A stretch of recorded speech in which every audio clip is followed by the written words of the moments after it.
Hey there! Today we're going to make some art for my Creations of Pareidolia series.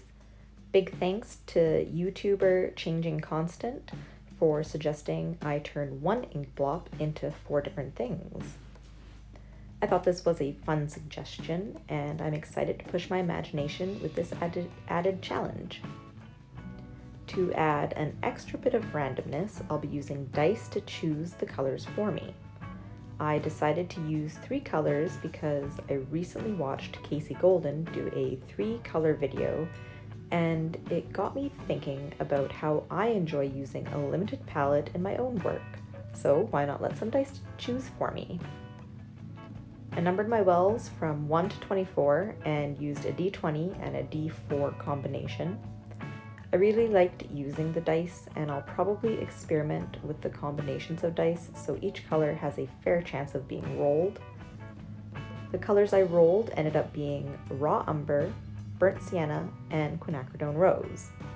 At the start, I wasn't too excited for these colors because they all sit very close to each other, and I was worried I wouldn't get enough range, but that worry was squashed very quickly, and I started thinking of how amazing the Quin Rose would look next to these earthy colors.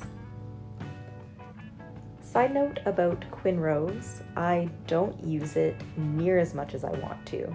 It's such a lovely cool red, but somehow I keep defaulting to Quinacridone Coral, which I like to think of as Rose's warmer sister.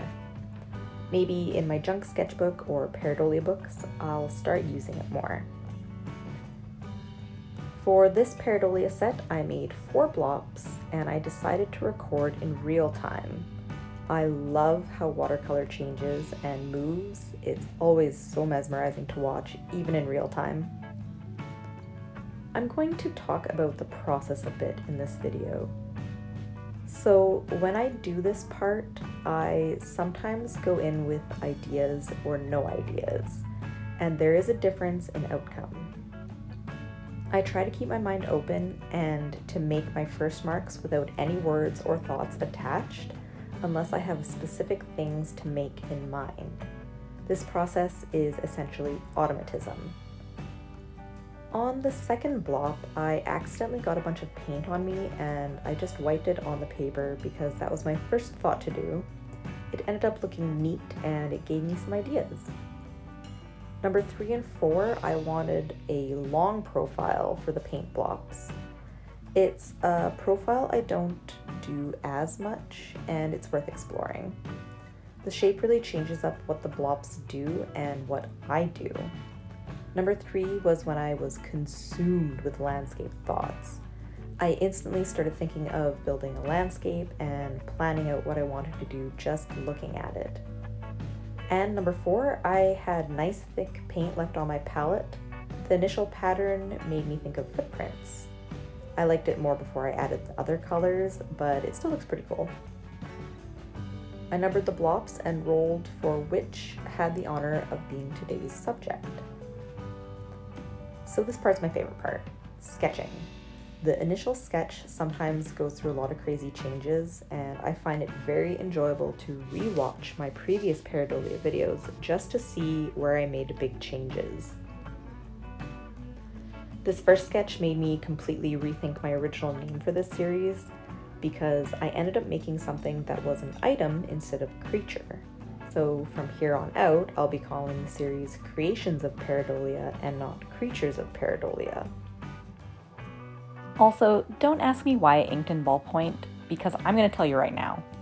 I thought it would be fun to revisit my ballpoint line art. I was wrong. It took forever.